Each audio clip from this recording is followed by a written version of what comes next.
And we are back with another episode of Market Talk. Did y'all think we wasn't gonna show up this week or something? I told y'all we here every week. We got stuff falling. Don't worry about that. We gonna up the production value. But we gonna up the production value if we not blown up in a few weeks, because we got this war going on in the Middle East with Iran and Israel, and it's expanding to other regions, and it's affecting the entire world because of these oil reserves, bro. This oil supply flowing through the Strait of Hormuz being slowed down. It is hurting the entire world. This is how World War III could start. Like, you're slowing down the flow of oil for the entire world just because you want to put in a new government. I'm not bashing none of the stuff that's going on over there. It's not my job to bash what's going on and stuff like that. But I know my pockets and other Americans' pockets are feeling the pressure of rising gas prices. That's what I know. I know that if gas get to over $6, it's gonna be a wrap for a lot of people. Okay, right now oil went up to around almost hit $100 a barrel. If oil hits $200 a barrel, it's a wrap. It's gonna be a wrap for most Americans. That's literally taking food out of people's mouths. People are literally gonna have to start choosing between gas and food. That's how bad this stuff is gonna get, and it's all because we wanted, well, the government and Israel, they wanted regime change.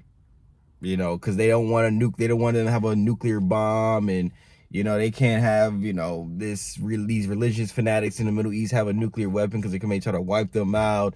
Whatever their reasoning is, but this stuff, it doesn't seem like it was well thought out. That's the problem. They seem like the plan initially was just to go in there, bomb it, kill everybody, change everything, and that'd be it. That didn't happen. Okay, they went in there, they bombed it, and they made them even more mad. Okay, they made them even more mad. They buckled down. They locked in. They said, we're going to replace the people you killed.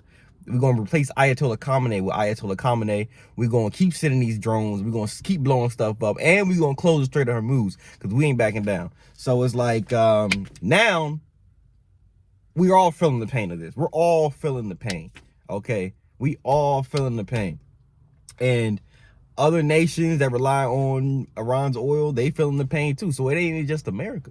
So how much longer is this fight going to get dragged out? Because it's affecting everyday people's pockets. It's going to affect gas prices. It's going to affect grocery prices. It's going to affect inflation. And we haven't even gotten to the fact that if you're investing, if you're an investor, now the stock market right now is like like on the sidelines, just looking at the war, just pause, waiting to see what's going to happen, because the markets are afraid of all the inflation, all the negativity, the negative stuff that's happening with the war. It all is affecting the market. So if you're in the market right now and your stocks are like, your portfolio is probably red right now. It's probably red, unless you're investing in defense, energy, and you've been doing it for a minute. Like, your portfolio is probably red. All right, my portfolio overall is green, but in the recent weeks it's been red. Because what's going on? Like, the past 3 weeks, the S&P 500 has set lower lows, and it's all because of the war. People are on the sidelines. There's a lot of fear going on. But when times like this happen, you know what that means. We've been over it many times before on this channel, bro.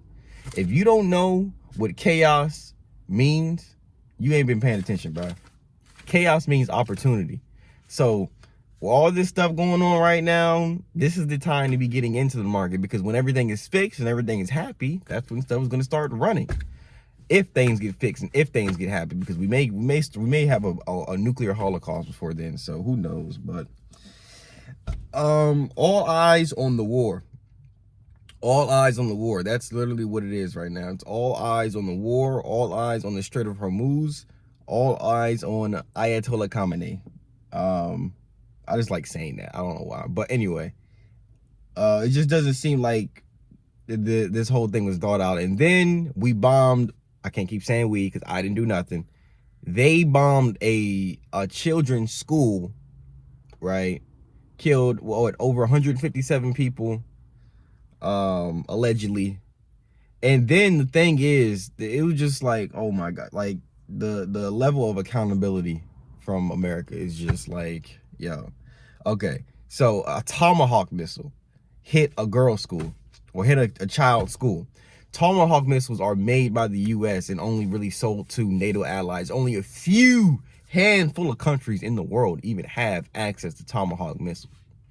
This guy, Trump, he's gonna say that Iran bombed themselves. What? They bombed themselves with a US made Tomahawk missile.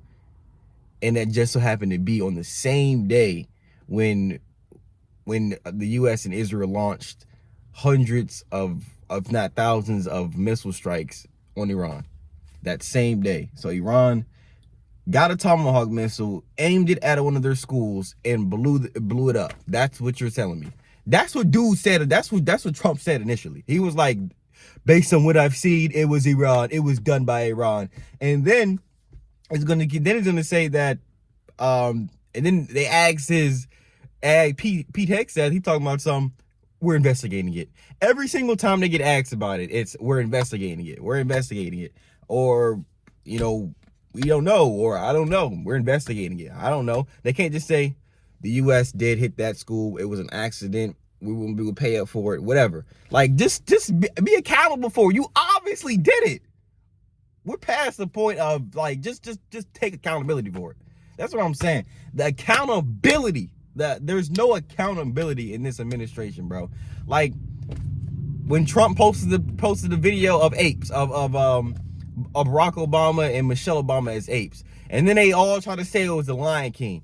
Mind you, ain't not a single ape in the Lion King. So how is that from the Lion King? How is it from the Lion King if it wasn't not a single ape in the Lion King? But y'all got Michelle Obama and Barack Obama depicted as apes. There's no accountability in the administration, bro. Like, they will literally bomb your house and say that maybe you did it to yourself. I don't know. Like, it's ridiculous. But hey, it's not my position to sit here and bash anything. I'm here to get bread. I'm here to make money. So that's why I'm taking advantage of this downturn, this turmoil. Chaos in the market is opportunity. So that's what I'm doing right now. We got some tools and resources coming out for investors.